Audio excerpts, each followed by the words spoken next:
अगर मायावती है वो एक सेक्शन की बात करती है, अगर अखिलेश यादव है वो एक सेक्शन की बात करते हैं, आप हर कोई अपना अपना सेक्शन बांटते जा रहे हो, तो कौन सा देश जोड़ रहे हैं आप? कोई सबकी तो बात करे, कोई भी नहीं कर रहा सबकी बात, सब तो अलग अलग, मेरा ग्रुप ये है मैं तो अपने सेगमेंट की बात करूँ, मेरा ग्रुप ये है मैं तो अपने सेगमेंट की बात करूँ। 24 का इलेक्शन आता है, होपफुली मोदी जी फिर से आएंगे। अच्छा देखिए, विपक्ष के पास 26 दल है और 26 बड़े बड़े नाम शामिल है, उसमें कई सूबों के मुख्यमंत्री भी है, और विपक्ष लगातार ये कह रहा है कि जब हमारे पास इतने बड़े बड़े दलों के नेता है, मुख्यमंत्री है, तो हम इस बार सफल हो जाएंगे मोदी जी को उखाड़ फेंकने, मोदी सरकार को उखाड़ फेंकने में। राहुल गांधी भी लगातार ये कहते हैं कि मैं भारत जोड़ के आया हूँ, अब मुझ में वो नेतृत्व करने की काबिलियत है, और कांग्रेस के पास अनुभव भी है। इसे कैसे देखते हैं? होने दो, जितने भी हों, अगर अब ना जनता बहुत समझदार हो चुकी है, मतलब नाम के ऊपर कोई वोट नहीं कर रहा है। पहले एक वक्त होता था जब फिल्म स्टार्स को भी, जैसे राजेश खन्ना जी आते थे तो दूध से बहाया जाता था ये वगैरह। अब जनता इतनी अंध भक्ति, अंध पूजा किसी की नहीं करती है, वो भी देखती है क्या काम कर रहे हैं, क्या फ़ायदा हो रहा है, क्या नहीं हो रहा है। वो मैंने वही बात बोली आपको, चाहे जितने भी बड़े नाम हैं, अगर वो बात करें डेवलपमेंट की, क्या उनका एजेंडा है, क्या करना चाहते हैं, हर कोई अपनी जेब में पैसा डालने का, अपने एक सेक्शन। आप देश को जोड़ने की बात करें, आप तो देश को और ज़्यादा बांट रहे हैं। अगर मायावती है वो एक सेक्शन की बात करती है, अगर अखिलेश यादव है वो एक सेक्शन की बात करते हैं, आप हर कोई अपना अपना सेक्शन बांटते जा रहे हो, तो कौन सा देश जोड़ रहे हैं आप? कोई सबकी तो बात करे, कोई भी नहीं कर रहा सबकी बात, सब तो अलग अलग, मेरा ग्रुप ये है मैं तो अपने सेगमेंट की बात करूँ, मेरा ग्रुप ये है मैं तो अपने सेगमेंट की बात करूँ। लेकिन अरविंद केजरीवाल दिल्ली के मुख्यमंत्री है, आपको लगता है कि वो लगातार ही कहते रहे कि मैंने दिल्ली में डेवलपमेंट किया है, दिल्ली में एक मॉडल पेश किया मैंने, उसके बाद मुझे मौका मिला है गठबंधन के जरिए अब देश का नेतृत्व करने का। ममता बनर्जी है, वो भी बंगाल को रिप्रेजेंट करती है, वो भी लगातार दावे कर रही है कि मैंने महिलाओं को सुरक्षा दी है, अब देश की बारी है। इस तरह बाकी जो मुख्यमंत्री है वो भी लगातार ये दावे कर रहे हैं कि अब हम एक साथ मिलकर आए हैं, अलग अलग राज्यों से आए हैं, तो अब हमें देश समझेगा और हम देश को अंग्रेजी में एक कहावत है, whole is greater than the sum of its parts. हम एक नेशनल लेवल पे प्राइम मिनिस्टर पोजीशन पे हम देख रहे हैं किसी को इस इलेक्शन में। ये स्टेट इलेक्शन नहीं है कि हमारे इस स्टेट का ये, इस स्टेट का ये, इस स्टेट का ये, हम मिल के करेंगे देश के लिए कुछ, वैसे ये मॉडल नहीं वर्क करता है। If you have someone at the centre who is thinking about everyone together, thinking about the vision of one India, that is what we need right now. Arvind Kejriwal ji ने अगर दिल्ली में कुछ उन्होंने मॉडल सक्सेसफुल या non successful, वो मैं उस पर अभी कमेंट करूंगी नहीं, बट अगर उनको लगता है उन्होंने उस स्केल पे इम्प्लीमेंट कर पाए, वो नेशनल लेवल पे इम्प्लीमेंट कर लेंगे, समझिए वो बहुत गलत विचार है उनका।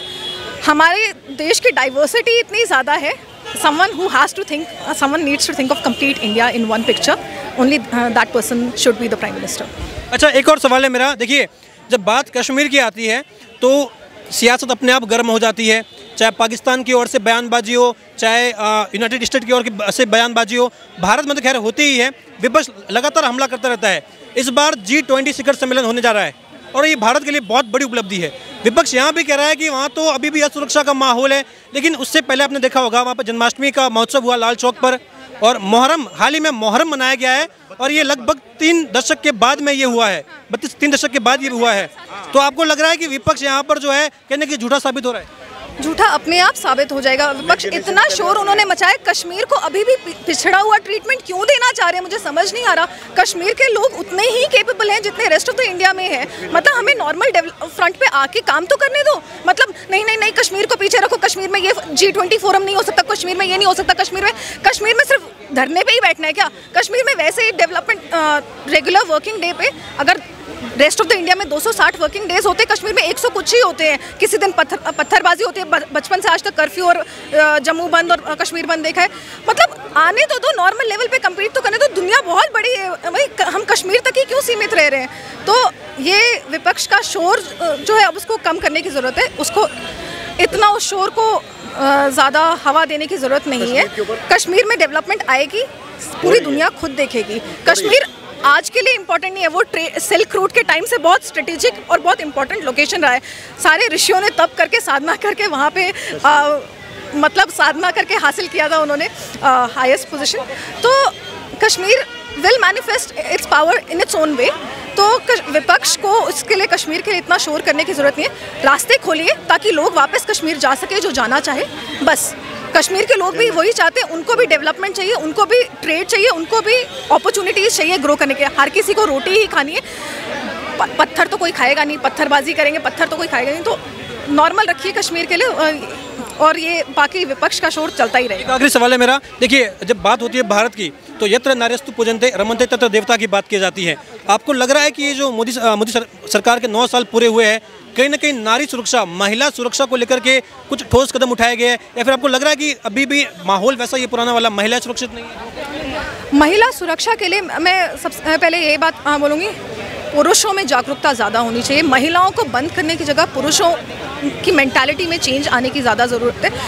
चाहे सुरक्षा जितनी भी कड़ी तैनात करती जाए, रूल्स जितने भी स्ट्रिक्ट हो जाए, अगर लोगों को अपनी सीमा नहीं पता है, क्या महिला के क्या कपड़े पहन के वो निकली है या किस टाइम पे वो निकली है, उसकी वजह से उसके ऊपर repercussions should not be dependent on that.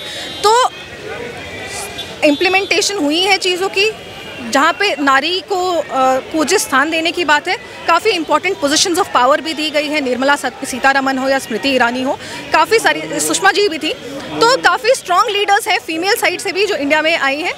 But हाँ, काफ़ी और चीज़ों की ज़रूरत है, मगर इतनी जितनी हमारी आबादी है, सबसे पहले हमें अपनी आबादी पे कुछ करने की ज़रूरत है, क्योंकि पोल्यूशन भी वहीं से, पॉपुलेशन भी वहीं से, क्राइम भी वहीं से है। आप बार बार ये कह रही है आबादी के बारे में, क्या आपको लग रहा है कि बीजेपी सरकार ये भी कह रही है कि यूनिफॉर्म सिविल कोड पर जनता के बीच में चर्चा होनी चाहिए और एक समय पर इसको हम लागू भी करेंगे? आपको लग रहा है कि भारत को इसकी आवश्यकता है कि यूनिफॉर्म सिविल कोड लागू किया जाए?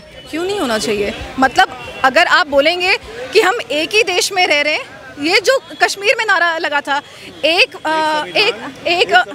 संविधान एक विधान, 2 प्रधान नहीं चलेंगे, दो झंडे नहीं चलेंगे, तो उसी तरीके से ये है या मैं हूँ, हम पर कानून तो सेम लागू होना चाहिए। अगर मैंने कोई जुर्म किया, मुझे माफ़ी मिले, इन्हें माफ़ी नहीं मिले, क्या बात? वो कहने के ये जो हो रहा है कि जब बात आती है शादी वगैरह की, तो ये कुछ लोग हैं वो कहते हैं कि यहाँ पे हम मानेंगे, हमारे इस शरिया कानून को मानेंगे, लेकिन जब बात आती है कि अगर आप चोरी करोगे और हाथ काटे जाएंगे, वहाँ पर मना करते हैं कि नहीं, वहाँ हम संविधान को मानेंगे। तो ये दोहरा चरित्र है क्या इनका किसी का? बिल्कुल। ये अब ना चीज़ों पे लेके बहुत शोर अब हो रहा है। शादी ब्याह ये आज की नई चीज़ नहीं है, कुछ मोदी जी ने कुछ नया नहीं लाया, उन्होंने तो करी भी नहीं शादी, मगर लोगों को अब मौका मिल गया है हर चीज़ में। मैंने आपको एक उदाहरण के तौर पे दिया था CAA NRC में, उसमें बहुत सिंपल सी चीज़ थी, उस पर पूरी दुनिया ने देखा कि क्या ड्रामा हुआ, US तक, UN तक सब इतना शोर, मतलब पता नहीं क्या हो गया, जैसे हिंदुस्तान में लाशें बिछ रही हो। ये ड्रामा है, मार्केटिंग है, बहुत ज़्यादा शोर मचाया जाता है। एंड इसमें प्रॉब्लम ये है, जो मासूम लोगों को, जिनके सच के डर है ना, उनको बहकाया जाता है, उनको उनके फियर के साथ खेला जाता है। ये जनता कभी माफ़ नहीं करेगी इस चीज़ को। तो देखते हैं, 24 का इलेक्शन आता है, होपफुली मोदी जी फिर से आएंगे। मैं कनाडा से अभी होके आई, मेरे हस्बैंड की तबीयत ख़राब हो गई थी वहाँ पे, इतना जूझना पड़ा वहाँ के मेडिकल सिस्टम से हमें कि इवेंचुअली हम रहने के लिए गए थे वहाँ पे, हमने डिसाइड किया कि हम वापस आएंगे, क्योंकि हमें सही तरीके का मेडिकल इंफ्रास्ट्रक्चर नहीं मिल रहा था वहाँ पे। और जब जितना लोगों से बात करी, हाँ जी, जितना लोगों से बात करी उतना लोगों से समझ आया, क्योंकि वहाँ का सिस्टम अलग है, सोशलिस्ट सिस्टम है वहाँ पे मेडिकल का। आपको जेब से कुछ नहीं देना पड़ेगा, मगर जैसे हर फ्री चीज़ के बारे में होता है, आपको टाइम पे जब आपको इलाज चाहिए, अगर आपको वही नहीं मिल रहा है ना, आपका सिस्टम का फ्री होने का कोई मतलब नहीं है। अगर आपको 3 साल, क्रिटिकल पेशेंट को 3 महीने 3 साल की वेटिंग दे रहे हैं आप, तो क्या मतलब है ऐसे मेडिकल सिस्टम का? वहाँ से लोग ब्राज़ील जा रहे हैं इलाज करने, वहाँ से लोग जो इंडिया जा सकते हैं वो इंडिया जा रहे हैं। तो ये सब जब प्रॉब्लम्स देखी, आपका फ़ोन पे से जो बैंकिंग है, बहुत बार मैं वॉलेट लेना भूल जाती हूँ, मैं फ़ोन से ही हर जगह पेमेंट कर देती हूँ, सब्जी वाला हो या ऑटो वाला हो। ये जो डिजिटल बैंकिंग का जो ट्रांसफॉर्मेशन इंडिया ने लाया है, जितना हम बाहर जाते हैं तब हमें पता चलता है इंडिया की क्या स्ट्रेंथ है। तो हमें अपनी स्ट्रेंथ को रियलाइज़ करना बहुत ज़्यादा ज़रूरी है। इसलिए एक्सपोजर होना कि बाहर क्या चीज़, एक वेस्टर्न मीडिया का, बिकॉज मार्केटिंग वगैरह इज़ देयर स्ट्रॉन्ग पॉइंट, एक वेस्टर्न वर्ल्ड की इमेज बहुत ऐसे पिक्चर परफेक्ट पोर्ट्रे कर दी गई है। इतना पिक्चर परफेक्ट है नहीं, बहुत प्रॉब्लम्स वो जूझ रहे हैं, बहुत प्रॉब्लम्स से वो टैकल कर रहे हैं, और बहुत प्रॉब्लम्स है जो हमने बहुत अच्छे से टैकल की है। पॉपुलेशन, पोल्यूशन हमारी मेजर प्रॉब्लम है, जिस पे आगे आने वाली सरकार को भी बहुत काम करना पड़ेगा।